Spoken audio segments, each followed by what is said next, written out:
Comic Book Savant, Comic Sense, Trade Review.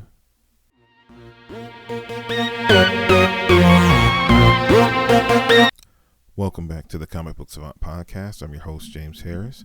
In this episode, we're going to be doing a trade review, and we're going to be reviewing the trade The Legend of Korra, Ruins of the Empire, Part 2.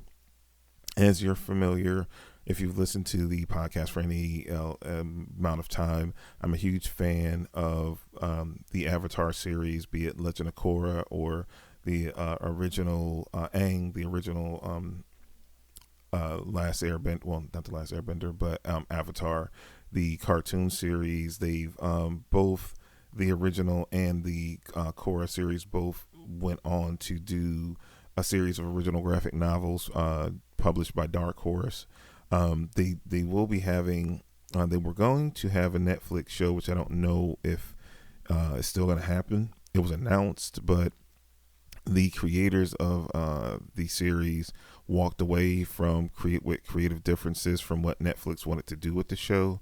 They have a deal, I think, with Paramount Plus, and they formed a studio, Avatar Studios, where they're going to be doing live action, more cartoons in the Avatar universe, and so forth. So it's going to be more stuff to come back on the animation and live action side. But in between, since the series, the cartoon of The Legend of Korra ended, we've shortly thereafter, they started up doing the original graphic novels that continue where the animated series left off. So I've been a huge fan, and I've been reading and reviewing. I think I've reviewed every volume that has come out via the YouTube channel or here on the podcast. So continuing the great tradition I started a while ago with a wonderful series. So this is part 2 of the current storyline and how they normally release the stories for these original graphic novels. They normally will have an overarching title, like for this series is Ruins of the Empire, and the story arc will consist of 3 around 70 to 80 page graphic novels that they retail around $6 to $7.99. And they finish that story arc, then they go on to the next one and the next one. And I think this is the third story arc. They were coming out, they pretty much came out once every 2 to 3 months, individual graphic novel. So normally it was a story arc per year. When the pandemic hit, of course it slowed everything down. So it's kind of lagged. They haven't started a new storyline. I know the last part of this story is out, and I'm currently reading to do the next review. But as far as anything that I've seen, I haven't seen the next one drop yet from Dark Horse. Should be soon with how delays and things are kicking back up. I think it's long overdue because I think right before the pandemic, the third part of this came out. So they're about due for the next story arc to kick up. But we shall see, especially with the new deal, how that might change and alter things. But the breakdown for this volume is thanks to Commander Guan and Dr. Shang's brainwashing technology, all hope for a fair election in the Earth Kingdom is lost. Korra works with Toph, So, and Curva, I hope I pronounced that correctly, to plan a means to rescue not just the brainwashed Mako, Bolin, and Asami, but everyone else caught up in Guan's plan. So again, it's continuing from part 1 about the overall story arc in the Earth Empire, the Earth Kingdom, and again, it picks up plot threads from the original series with characters as well. So again, if I'll say this going in, because how far we're in with the storylines of these original graphic novels, if you've never watched the animated series, The Legend of Korra, you would be behind at this point. I think you could go back to the first original graphic novel and kind of get acclimated to the world. But again, this is the third story arc since then. So there have been to date, because this is We're in, like I said, the third story arc. So it was 3, 6. So this is volume 8 essentially of the trades that been released. So it might be difficult to just jump right into like part 2. Maybe if you read part 1 of Ruins of the Empire, they do a good job of refreshing who these people are and what the characters' histories are. So that might be a better jumping on point than just going in cold to Ruins of the Empire Part 2. You might, if with any story arc, I would say read it from Part 1, 2, and 3. And I feel like during the course of those 3 volumes, they'll get you caught up to the world, the characters, and everything that's going on so you can get a handle on things. And if you want to drill down further on the world, of course, you can read the previous stories, but as long as you start from the beginning of one arc to the end of it, I think you during that journey you'll learn what you need to learn to get the most out of that story, and it leaves it open to, okay, now I'm starting to know these characters. I like them. Let me go back and see where they came from, or pick up the next new volume to see where they're going next. So they try to make them accessible as possible, and plus, they're they're not classified as young reader, but they're not going to make this too complicated. Now they can have some darker themes, so I would be mindful of letting, if you're buying this for like if you have a daughter or a younger child that you want to read it, definitely I would advise you read it first before you would just hand it off to maybe, I don't know, 6, 7 year old. I think this is more, you're starting to tip in that young adult range a little bit more with some of the themes that can be covered. Not saying it's inappropriate in any way, but it can go dark because it's dealing with these characters maturing and dealing with real life consequences, and that's why I love the series so much. It can do that balance of, it can speak to adults as well as young adults as well without being too gritty or too grimy, but it's the natural progression of things where the things that the characters are going through, what they're dealing with, is more weight and consequences to it just from the evolution of the characters when they started to where they are now. So I think it's appropriate in that way.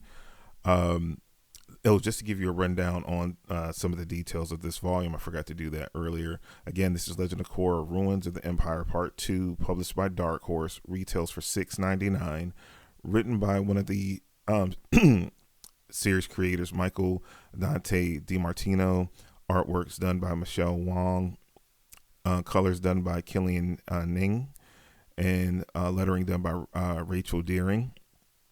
And just to go into it a little bit further, just as far as what I enjoyed and what I disliked about the individual volume. Again, I highly recommend this if you're a fan of the animated series. This is like a must read. This series of original graphic novels. They continue the story.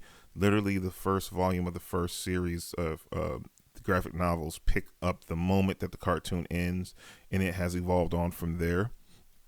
It's good that Michael Dante DiMartino, since he's the original creator, that he continually keeps raising the stakes in each volume for the characters, and you're seeing, the stories themselves get a little bit more serious, which I'm definitely enjoying. And again, we've seen these characters evolve from being very immature to they've been through so many things, they've evolved, and now the stakes are, they have more expectations. The world has more expectations from them. They have more expectations from themselves and one another. They are holding themselves accountable, which is good for like a young adult. If you're giving this to a young adult to read, that you can see as you grow, more is expected from you, and you should expect more from yourself. So I feel like they are good teaching vessels in that way. And that's, I guess, another thing as being a parent, grandparent.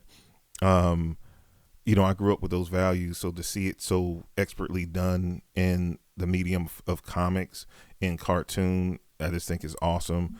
Because sometimes you see certain stuff nowadays, you'd be like, what is the lesson from that? And then I feel like sometimes it's missing in a lot of current day entertainment, that something like Avatar and the Legend of Korra like reinforces those core values that I strongly believe in. So I guess that's another thing that I enjoy about it so much. Um, the character development with all the characters is done extremely well throughout the volume. Um, in the spotlight being put on, I cannot remember how to pronounce her name. I think it's Kavira. Yeah, I think it's Kavira. I know I'm butchering it, and I apologize. But she was known in the animated series, just to give you some context, as this ruthless kind of villain. You get more of her backstory here, and they really flesh her out as a character. And it's going to be interesting where we see this character end up once this particular arc is done. Because they've given a lot more context of her background, how she grew up, and how it informed her to make some of those choices that we saw her as a villain to in the beginning, but now we're getting some depth and seeing what drove her to that. Michelle Wong's artwork is consistent to the animation style you saw in the television show. I always say this whenever I review these. At certain parts, the artwork in the book looks rushed and not as tight as others do. But they put these out fairly consistently. Like I said, before the pandemic, they were coming out like every other month to one every 3 months. So they're keeping up like a good flow of these. So, I can see that. I complain about the similar things when I review the DC animated films, that in certain parts it can look a little sloppy and not as rushed. The artwork doesn't look as consistent and as tight and as well produced as it does in others. They've gotten better with that, and I feel like with this, they will get better with this as well, because it's just a minor thing. It's not so jarring to be like, I won't pick this up. This artwork is horrendous. You can just tell in parts, well, okay, this action scene is so tight, but this kind of dead scene where it's more like talking heads is, they kind of rush through it because they want to punch up those other scenes. So it's just minor. Again, being a comic reader and read so many comics like we all do, those things can kind of stick out, or it could just be me and y'all are looking at your device like he's crazy. Maybe, I'm not gonna knock it. I got a problem. I notice little things like that, but it's those little inconsistencies that I see that I'd like to bring to your attention, because maybe you see them too. If not, I might have brought your attention to it, and I hope I didn't wreck your enjoyment of said entertainment. My bad. And then overall, I would say I rather enjoyed the volume. This overall story arc is quite possibly my favorite out of the 3 we've had so far. And I hope part 3 really sticks the landing of everything that's built up. It's really setting up for an epic conclusion. But I definitely have to wait to see. Like I said, I just started reading that volume recently. So, so that review will be coming. But I definitely hope. Again, I've been more than satisfied with this series continuing a cartoon that I didn't want to see end. Seeing it picked up here in this form. And I guess the Avatar Studio, since they have their own production arm now with Paramount Plus, and they're going to be backing them a ton, and it's supposed to be a ton of projects coming out from it. Maybe we get a new cartoon series that will reflect. I hope they don't rehash some of these stories, but they pick up where these stories kind of leave off, and I think that would be cool. But time will tell on that. So. Overall, if I had to, of my rating, I would give this a recommendation of a good read. I would give it an 8 out of 10. Like I said, these are well worth the money for like less than $10 to, like I said, it's about 79, 80 pages, very quick read. You can read in one setting and just really get good value for your money. I can recommend this, time over time, hand over time. It's just enjoyable read, good artwork, great storytelling. So again, if you haven't checked out this series, check out the cartoon maybe first. I can't remember where it's streaming. I want to say I've seen it streaming. It was on Netflix. I'm not sure if it's still on Netflix. might be on Hulu. It's either on Hulu. I think it moved, and now these companies get the rights, and all these shows are shuffling around. But you should be able to find them on one of the streaming services to sample it, to see if it's something you like, and if so, check out the cartoon. If you like the cartoon, then dip into the series. I always say this: if you have a wife, daughter, granddaughter, any of the sort that might like something like The Legend of Korra, maybe pick up like the first volume and give it to her, because they're definitely positive female images and imagery, and heroes throughout the story, littered throughout the story, and good strong male characters as well, supporting characters, and great characters in their own right within the story as well. So I just think it's just a great, if I'm looking for a gateway comic for either, well, I have nothing but grandsons at this point. For I would even give this to any of my grandsons to read, nieces, nephews. I just think this is a good gateway book for if you have someone that you want to share your hobby with and to get them into. I definitely think this is a great series to start that with, and you have other media to support it, because you can also then, hey, if you like this book, they have this whole series, and you can maybe if they start enjoying the comic, you can then go back and get the box set of I think they do a box set of with Aang and Korra all in one mega like box set for like a Christmas present or a birthday present. If they get in through the comic, you can go back and be like, here's the history of this world, and give them that to watch, and it will reinforce that even more. So I think it's a good gateway to get them into the world of comics, if you choose to go that route. But that's all I have for you guys for this episode. Again, just one of my favorite comic media series, and I just like reviewing it and sharing it with you guys. But as always, I hope everyone's staying safe out there. If you have a moment, check out the website comicbooksavant.com. We have the merch store there. If you like the content that I create and you like to support what I do, we also have a link to our Patreon campaign, patreon.com/comicbooksavant. Also, if you have a moment, stop by iTunes, leave a review for the show. If you haven't done that, that always goes a long way to help the show gain more exposure. But as always, I hope everyone's staying safe. Until next time, you guys be safe, take care, and I will talk to you soon. Bye.